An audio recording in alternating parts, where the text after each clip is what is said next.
take a ride if you love soul music and folk to make a difference. We got good vibes, good music and good conversation. We vibing with Iyanla.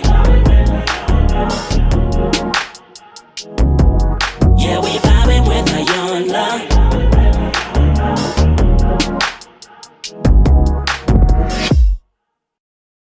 What's poppin', everybody? Iyanla here. Welcome to episode 1 of Vibin with Iyanla. So this is going to be a podcast where you are going to hear me interviewing upcoming R&B artists, soul artists, entrepreneurs, influencers, and anyone else in the community that are making an impact. So today's first episode is pretty much near and dear to my heart. I decided to go ahead and put my sister, my best friend, as my very first honored guest. Deja Nycole, say what's up to the people of Vibin with Iyanla. Hey y'all, like Yanni said, I'm Deja Nycole.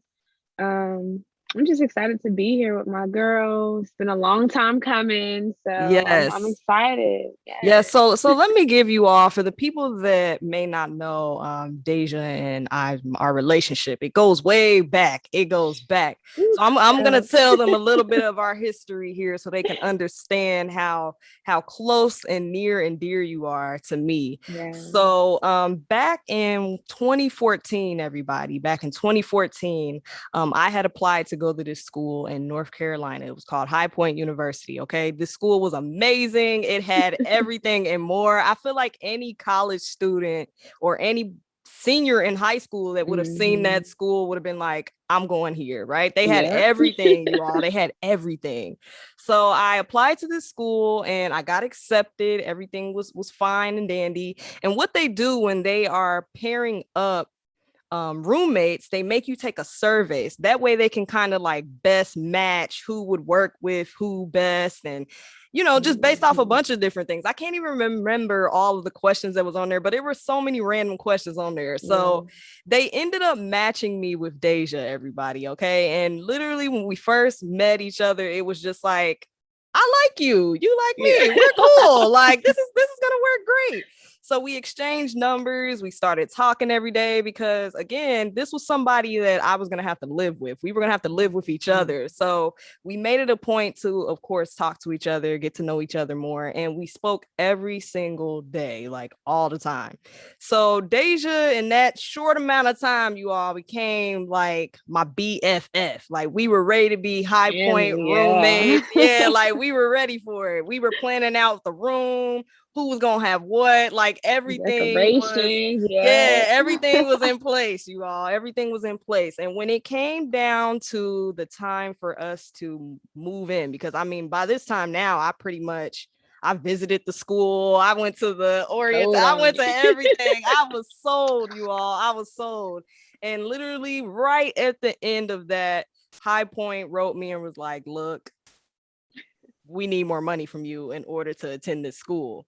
And High Point is it a private? It's a private school university, right? Yeah, it's a private university, you all, which that's not cheap. Like if you want to go ahead, look up High Point University and look up their tuition, it's not cheap at all. It's not cheap. And granted, I mean, I had like some scholarships and things that I got from high school, and they helped me a little bit, but High Point was expensive. Okay, so right at the last minute, I wasn't able to attend High Point, and I think like my heart was broken, but like me and Deja both were like heartbroken.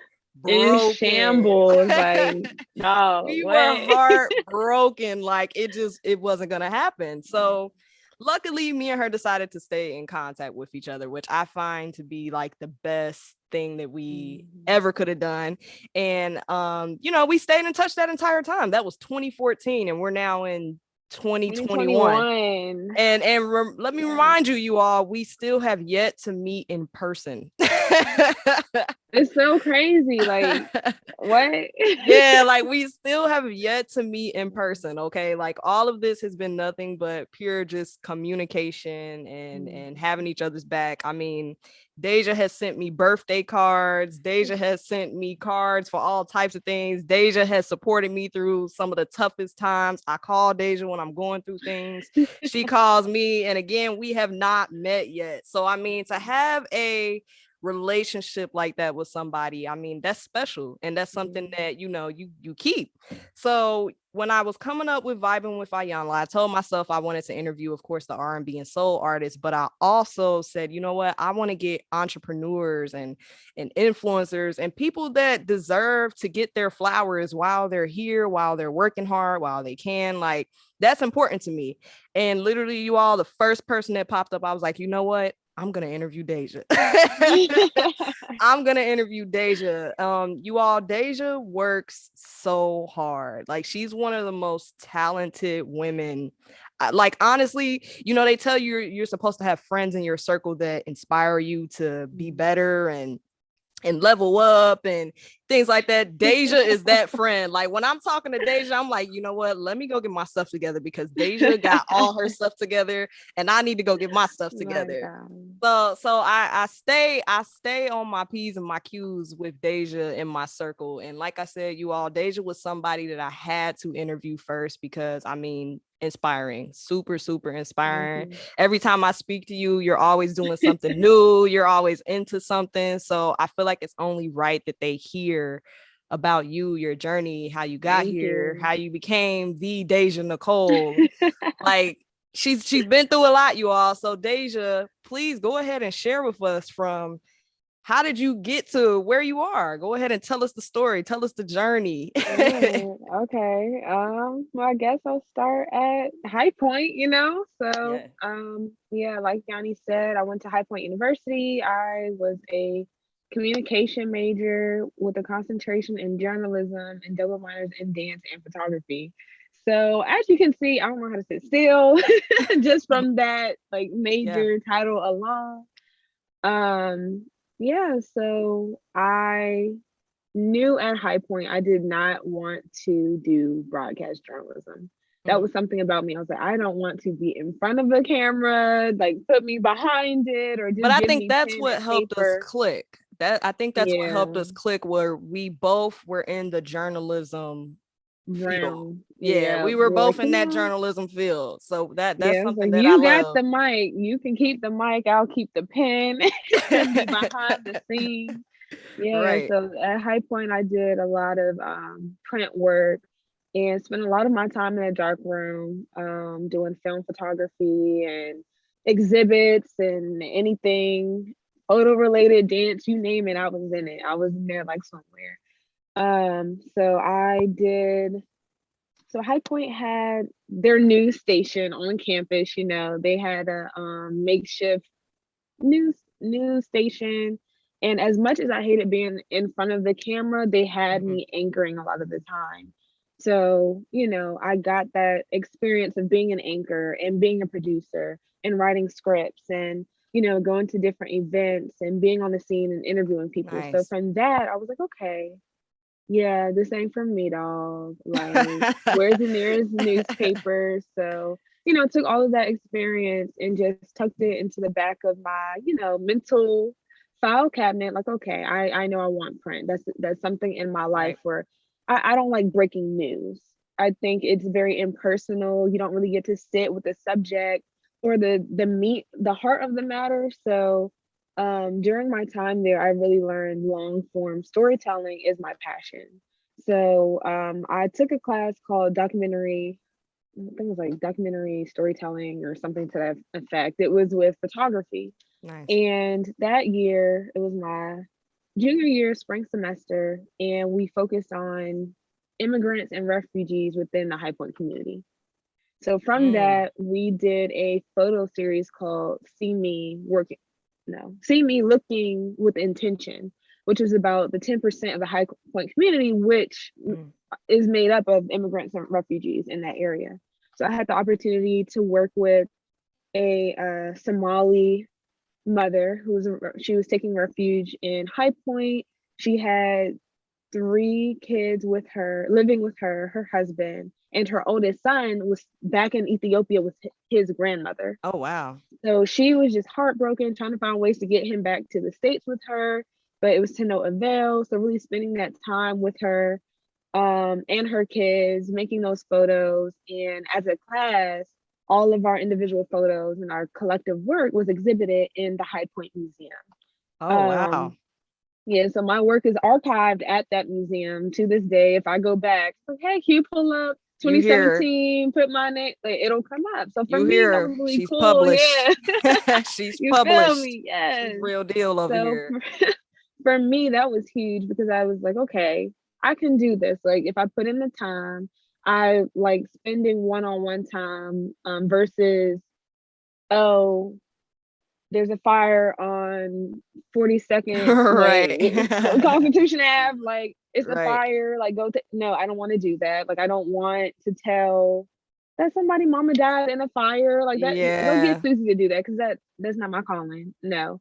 So from there, I also worked with the International Civil Rights Center and Museum in Greensboro, North Carolina, which is the location of the sit-in gala where the sit-in movement happened with the Oh, Greensboro wow. Four.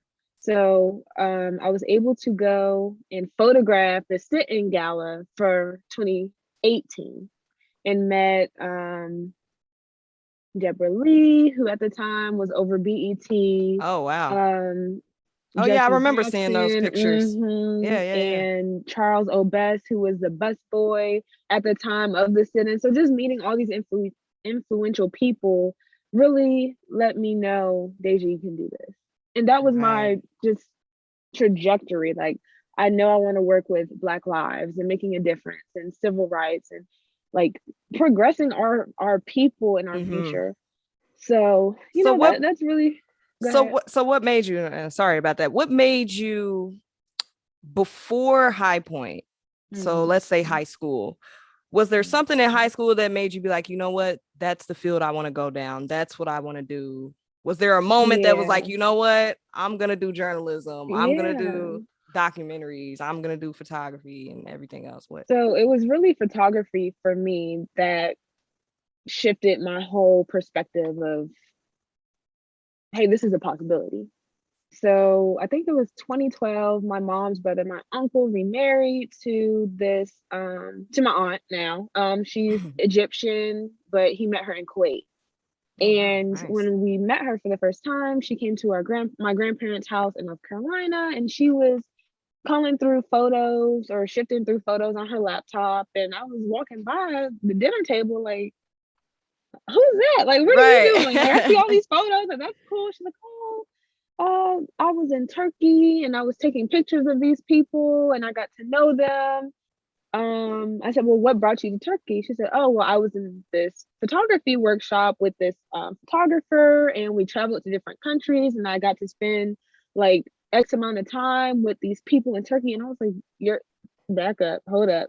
Because of your Right. camera, this simple tool, you were able to travel the world and make these amazing photographs. She's like, yeah.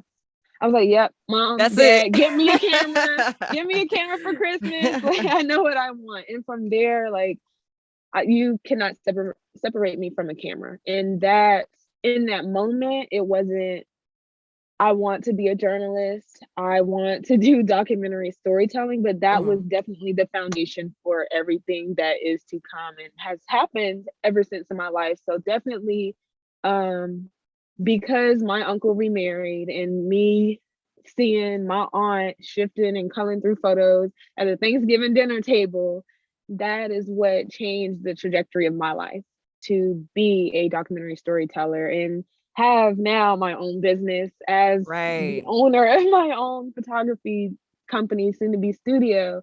Like, yeah, like if it So wasn't for you her, I wouldn't be here. so you earn your degree from High Point Mhm. and you earned your degree in what? Communicate, Bachelor of Arts in Communication. Okay, for so journalism. you're done with High Point, you're done with school. What was the next step in the career? Because I know that especially for people that may not be familiar with like communications and communication degrees and journalism, like it's kind of one of those things like in order for you to get hired somewhere, you have to have like some type of experience. And it also kind of goes into who the connections are. Like you kind of have to work your way in there. So you graduate, you're done with college, and then what were the next steps for you after that? Yeah, so I graduated in 2018, spring of 2018.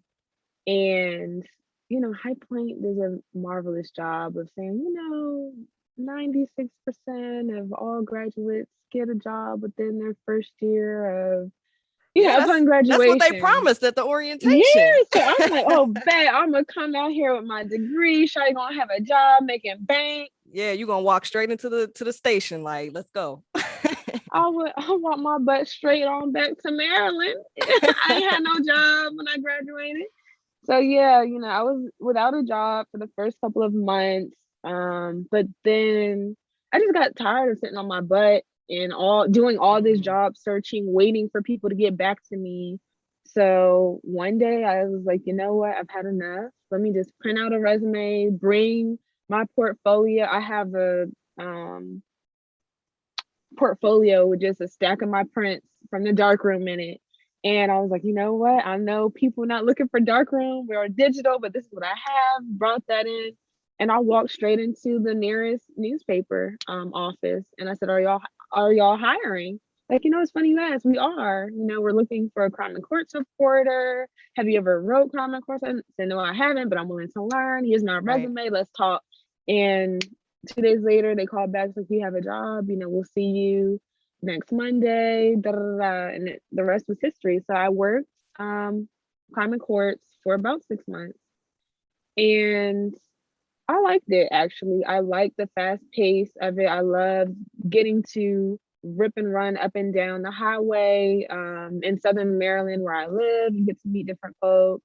I worked in a municipality, which is just a small town run by a mayor, for those that are unfamiliar, and did a lot of feature stories. So for me, I enjoyed that. I enjoyed connecting with other people and pulling up people's police file. I was gonna say, was it ever Yeah. like getting to a point where you might have started feeling, I don't know, like kind of depressed because you're having to deal with all the crime and No, honestly, for looking me, things my up?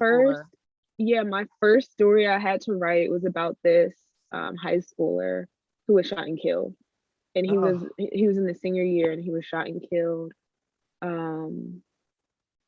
That's literally tough. a couple months before he would have graduated high school. And for me, I was like, wow, this is my first story. Like, welcome. I'll be writing the rest of the time. Right. Like, yeah, welcome. Like, welcome aboard. I was like, okay. But over time, I feel like during that period of my life, I was very detached from things. I wasn't really allowing myself to feel things as they were happening anyway. So it didn't faze me too much. But the job itself, what I was doing, I didn't mind. I liked it. But the editor is what caused, I ended up quitting. I left the job in March of 2019 because I experienced racial and sexual discrimination. I was being mistreated, in the workplace. And it was only like 4 of us in the workplace at any given time. I was the youngest in there, and I was the only Black female on the staff. My goodness. So it was just a lot. And I got a smart mouth. So I was like, do I sit here and get fired because I cussed this man out, or do I leave with dignity and just resign? So I resigned because I was like, you're not going to sit up here and talk to me like I'm stupid, or, because you have a chip on your shoulder because I came in and I'm doing so well. Right. And the however many months, 6 months I was there. No. So, God's timing is perfect always. Definitely. The day I put in that resignation letter, 2 days later, I got an email from the George Washington University saying, congratulations, you have been accepted into our master's of arts in new Woo. media photojournalism program. Woo. God, look at you. Now I see you looking out. Yes. Won't he do it? Won't he will? So that was my next step from there was so you went to is that it's another private school. Okay, it's a program. private school, 2-year. Okay. 2-year program here in DC. So and what opportunities came out of that? Like, what made you say, you know what, High Point and that degree wasn't enough? I want to go back to school and, get this extra education or this extra step under my belt.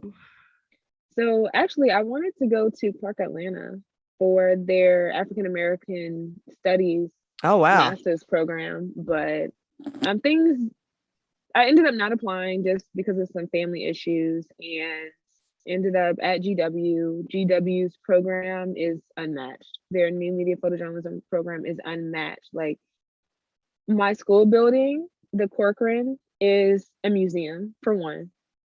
Wow. For two, I could, like, if the White House wasn't gated up and security all around, I could walk to the White House. It is literally across the street from my school building. Oh wow! Like, I kid you not. So just the locality of everything, the professors that I have, works for the Washington Post, National Geographic, Time, like you name it, they're there. So for me, I was like, I have to be stupid not to not to take the opportunity. With me wanting to pursue long form storytelling. I was like, how could I not? So I'm very glad that I got accepted 2 days after quitting the job, and I stuck through it. My skills in photo editing, photography, my eye has gotten better. Video, like I said, broadcast in undergrad was not my thing. I shied away from it, but now, like, I enjoy video. I enjoy doing video. The way I think about stories and storytelling is completely different. And I was even able to take a business class specifically for photographers. So after that class last spring, learning about contracts and how to launch my business, LLCs, trademarks, through that one semester course. Oh wow, they taught you all that at the school. Yep. Now, see, that's something you don't hear about every single day. That's amazing. Yeah, so through that, I was able to learn about contracts and LLC, how to properly price and do, what I need to do to get my business off the ground. Wrote my business plan in that class, not thinking months later I would actually launch my own business in the height of the pandemic. So launched the business in my master's program in September 1st of 2020. And my baby is going strong. So, that's where I'm at. And I graduate the 13th, did my final, capstone presentation today. So just knocked that out the water. Like, it's been a wild ride. You just graduated, and what did you get when you graduated? You said you got a degree. Was it a master's? How did that? So this will be my Master of Arts in New Media Photojournalism. And I earned that on the 13th of May. Yes. Okay, so I know you all are hearing the Black excellence here on this episode. The Black excellence. It's probably going to be hard for people to follow up. You know what I'm saying? Because I mean, Deja, like I told you all, Deja has been, like, ever since I've known her, has been just working. I don't know how to sit still. and honestly, it's like she built the perfect foundation for yourself. You know what I'm saying? You started off in one thing and you pretty much built it off of that one thing. So when you graduated just recently, I know you said you launched your business during the pandemic. So tell us that process, because this is photography. This is you all, if you all go to my hair product, glowandgrowessentials.com, and you go to my page, all the photos on that website are taken by Deja. So my product photos are taken by Deja. The people she used, Deja. I literally hit her up one day and I was like, Deja, I need product photos and I need to do a photo shoot and I want like some models. All I told her, you all, was I want them to wear white t-shirts and jeans. I didn't give her anything else to work with besides put my product in it. And when I tell you all, if you go to that website, glowandgrowessentials.com, and you look at these pictures, you'll probably be like, what? And she just started. Like literally, she sent them back to me, and I was just like, you like did beyond what I could even imagine. Like, and again, this is coming from somebody that started off doing newspaper, and now she's awesome at photography, you all. Like, I'm gonna make sure to link everything so you all can go see the photography and the work that she puts in with her studio and everything she's doing. But tell us how that was for you, just getting that up and started, especially during this panorama, this pandemic, this Patricia needs to sit down and go away. Okay. Yeah, right. No, it was definitely, for me, I had a lot of people had it rough during the pandemic, you know, but let me tell y'all, you already need a house for some months. So I had a lot of time to sit here and say, okay, what type of business do I want? How do I, want it to operate? What type of picture, like just a lot of things were circulating through my head, and I was getting clients coming in. Deja, can you take my pictures? Oh, sorry, no, I'm not going outside yet. Losing clientele because I'm just working, like trying to set my business up, not for the now, but for the future. Right. So really just sitting down and mapping things out. How can I stand out from the crowd? What will really set me apart? Like, I'm not here for the digital. Like, everybody likes airbrush. Don't come to me because you ain't gonna get airbrush. I'll show you as you are, period. So like really just taking that time, thank you, to, just figure out what is my aesthetic, what is my brand, what am I about, what is my vision. And through that, I started working on my business in, I'll say June. Beginning of June, late May, and launched September 1st. My first client came in like 2 or 3 days before I actually launched my business, and my first sale was $1,600. Nice. So how nervous were you when you finally had that chance? In my boots. I was shaking in my boots because I was like, God, I haven't even officially launched yet, and here you just laid $1,600 in my lap. Right. Because I can do it. So for me, going out there and sending out my deliverables and spending time with the client, and to this day, so it was a engagement session, and client and fiance love the photos, telling other people, just work speaking for itself. I don't have to go out and broadcast what I do. People are coming to me, so that made me feel good. And from September to December, I only had 2 clients. Wow. And I still, even though I had 2 clients, I was like, okay, that's fine, but this work is going to carry me through. And then in the height of the new year, I was doing work with you, and I had, here and there people coming to me. But April, this past month, everything was like, boom. Everything just fell in my lap. And I'm like, where's everybody coming from? Like, how are you? Oh, such and such told me about you. I need you for my graduation shoot. You're doing weddings now? Can I book you for my wedding? Can you do this? Did you do that? Nice. Yeah, I do. Come on to Vuja De Studios. I got y'all. So everything has really been paying off, and I'm seeing the hard work that I put in during this down season. And when I felt crazy, like, is it really worth it? Is my business even gonna? I'm launching a business in a pandemic. Right. How successful is this going to be? Right. Will it last during the pandemic, after the pandemic? And I have faith that it will. So this is the work I do. And I love, print. Oh, wow. It's got this little clear gloss. I still need to give it to my client. But so for a photographer, let's say I am just getting my camera, I'm just getting into this.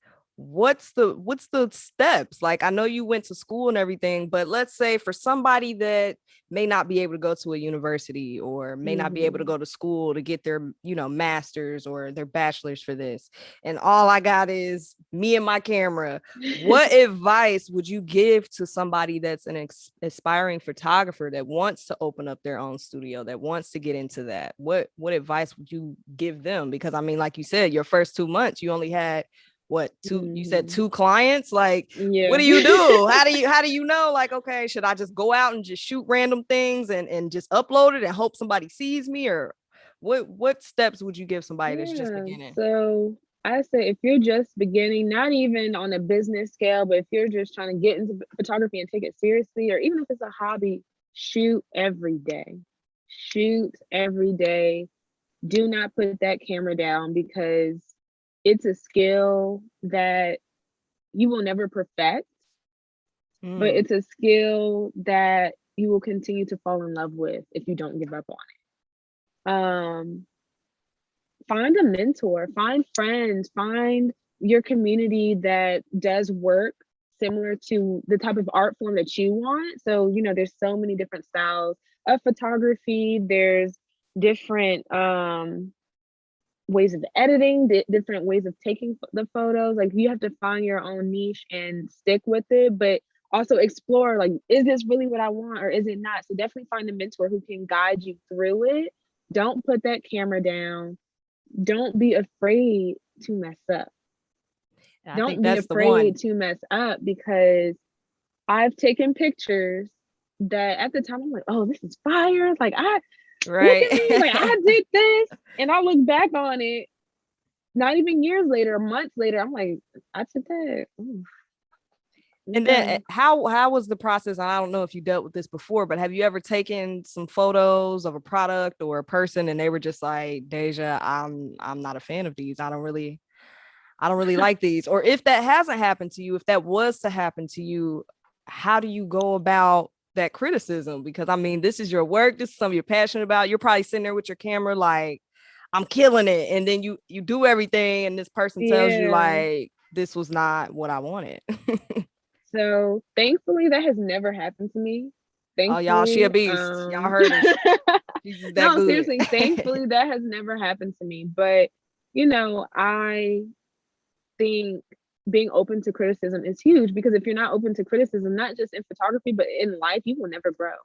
You cannot be so high on your horse Mm, that you are not ready to take the criticism and the feedback of somebody else and, apply it. Now, take it with a grain of salt, but especially in this field, in this industry, you can always get better. Nothing is perfect. Even, the top photographers in this industry, they're not perfect. Their work is not perfect. It's, don't get me wrong, it's it's up good. there, but there's always something to work at. Right. So, if somebody's like, "Hey, Deja, could we try this? Can we try this concept?" I've worked with people who, have presented pieces of work or concepts they've had. I'm like, I've never done that before, but let's try it. We're gonna work Right. through it. And they're like, wow, okay, this was actually really good. I was like, yeah, but I'm not really feeling this. Yeah, you're right. Like, I can point things out and say, something about this photo's not right. Let's shift the lighting, or Right. let's try this. And you have to be able to talk through it and see what doesn't work. You have to train your eye to see things that do not work. Because when you can do that, the next time you'll get better and you won't make that same mistake. But there's going to be a mistake that you didn't see the time Right. before that you can continue building on. So always just being open to criticism, being open to being better than the person you were the last day, or being better, taking the best photo than the day before. Right. Right. Because this is all about, photography is all about light. That's all it is. Photography is light and how well you capture the light. So And just, you bring these moments, and it kind of reminds me like how you said earlier when you were taking photos of the woman who she was trying to get her son to come to the US. It's like you're mm-hmm, capturing special moments for people most of the time, whether it's a yeah. graduation, a wedding, or whatever it is you're doing, and I feel like a lot of the times, especially because I mean, I understand photographers, you all take pride in your work, but I feel like it's important, like you said, for people to understand that, you know, hey, like your work isn't always going to be perfect,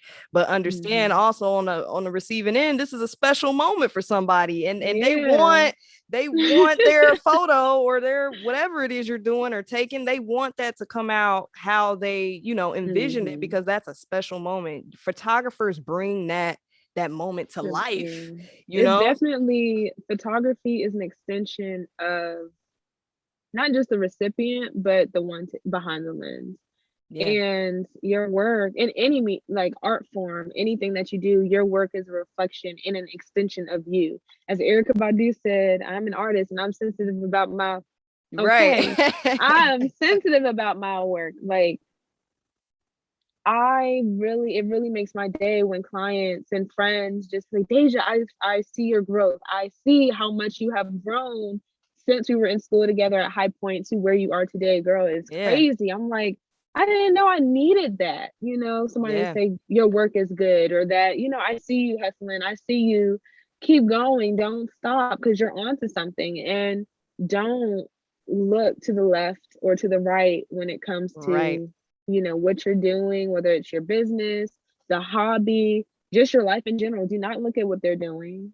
Don't look at what they're doing, because that's their own path. That's their own unique individual journey that if you try and put their shoes on, they just might not fit you. Right. Or it may not be your time to walk down that path. So really just keep your eyes on your prize, and you're gonna get to where you're supposed to be in due time. So And it's, I need like yeah. we need the church bells, the choir. We need something for that moment, because that was the moment right there. I feel like they need to hear you. We need her Yes. louder. Yes. So I want to talk a little bit about the documentary you just did, okay? Whew. Because that's a big moment. That was different. That's something totally different than just sitting behind the Oh. camera and taking a photo. So explain the process of that. Explain what that was like for you all the way up until you premiered it to the people to be criticized today. To be criticized. Sis.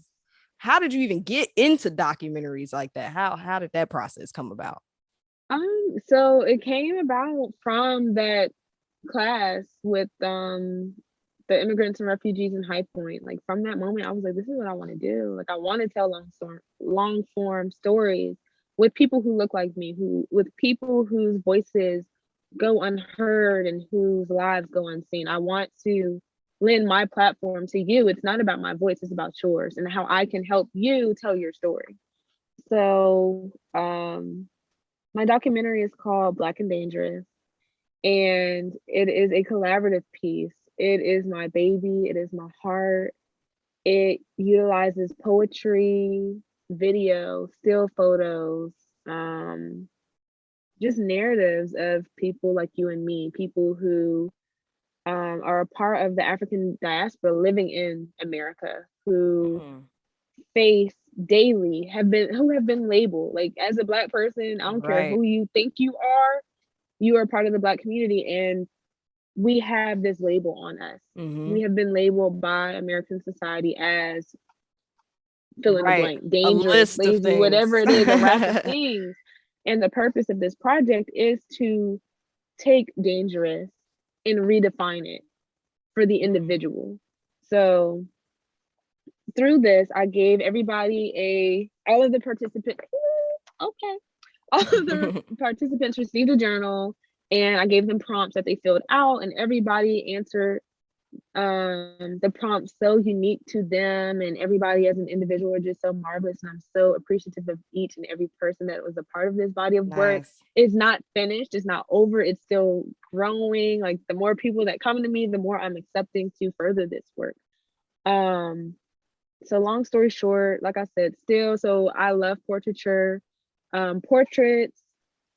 I did, I'm calling them episodes. They're just short narratives from their journals, and they express what makes them dangerous, what makes them unique and a positive threat to society, what makes them stand out from the crowd.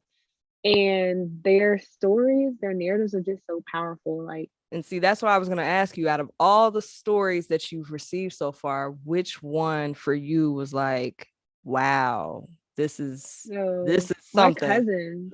So far, my cousin, Jackie, she really stepped up to the plate and put her all into this project as a collaborator.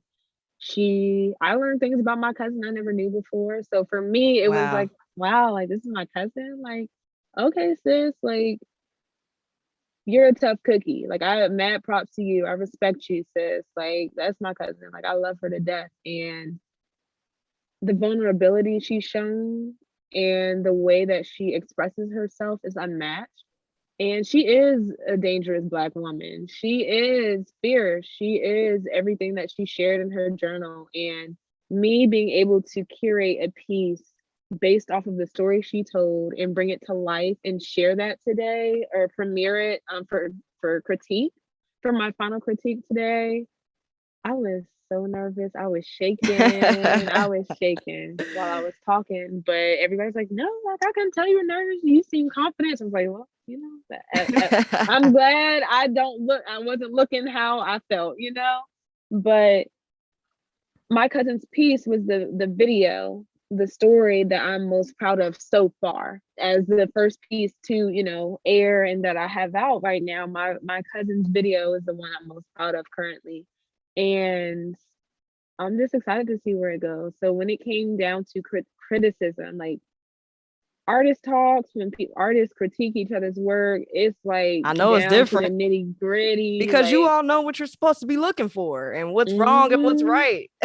Yeah, so I'm sitting here like I took a very non-traditional path with my program. Like I did not do anything like I said, no breaking news, very intimate storytelling.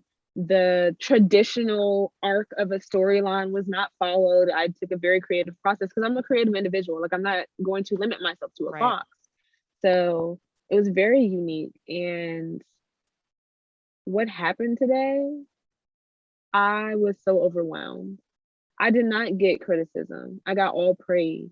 Nobody on the panel, none of the people that were there to critique work, not one of them said do anything different. They said, I love this. I love keep sharing these stories. Keep going. There was Nice. not one thing was said do differently or you should have done. All praise. And the conversations that I wanted to have or to start with my project were started We're today. So started. that was just a huge, I was so overwhelmed. I was tearing up, I was crying, Man, I'm I was proud of just you. I'm in, I proud was of you. in it and I was feeling it. Thank you. So this was definitely a huge milestone in my documentary career. So I'm just ready for the world to see. I'm ready to get more collaborators on this project. I'm ready to keep telling other people's stories because if the dialogue continues like it did today, oh, So it's gonna be huge. what are the plans for your studio? What are the future plans for the studio, for photography, for documentary? What do you want to do with this just in the future? Because I know you are not comfortable where you are. So I know it's only going to continue to grow. So Yes. what's the goal? What do you see yourself doing with this field? So with my business, I do intend on having my own brick and mortar studio. That is the goal. I want to teach others how to take photographs and tell stories through their art form. I'm getting into the wedding industry, so wedding photography is on the horizon.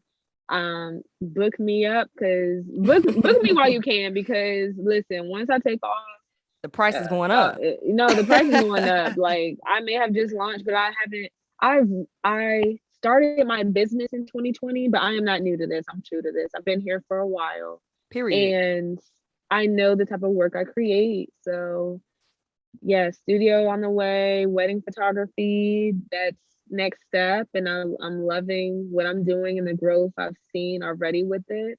Definitely mentoring young photographers, getting them where they want to be. Um, what else?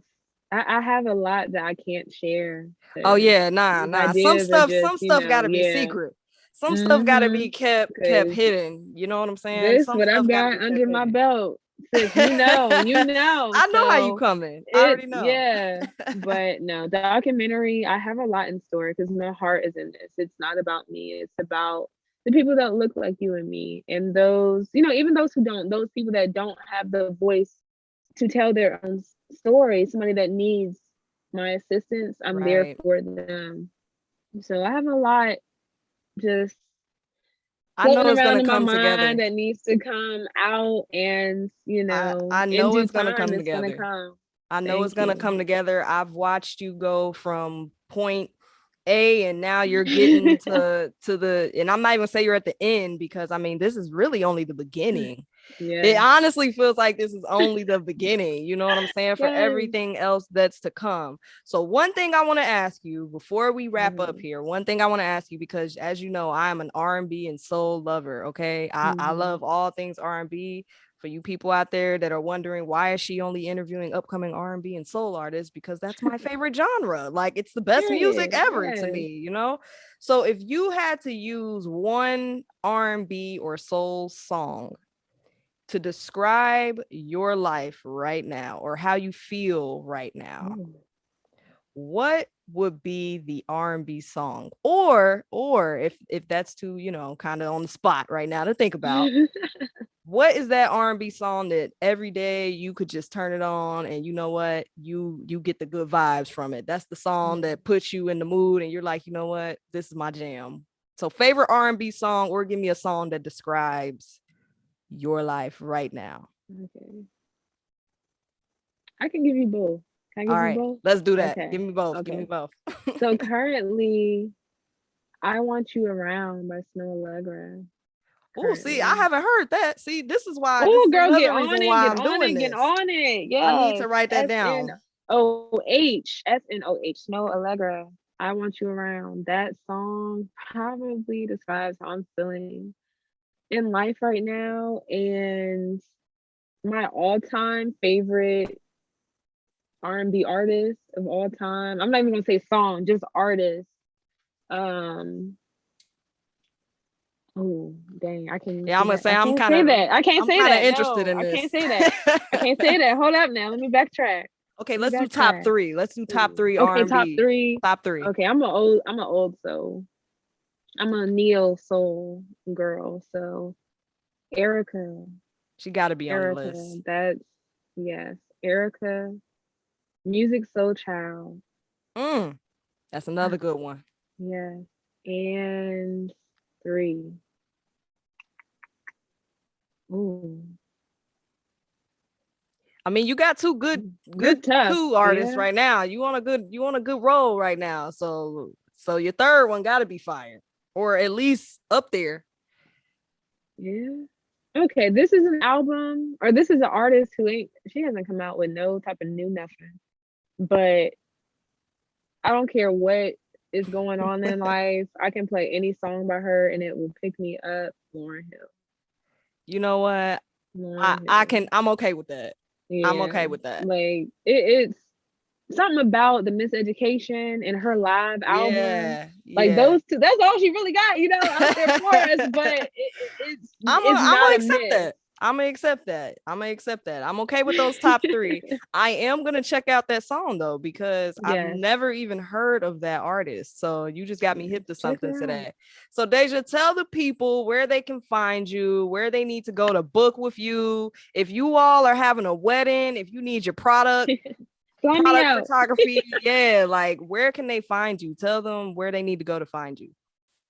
So for business, you can find me at the Vuja De Studios. That's the TheVujade Studios.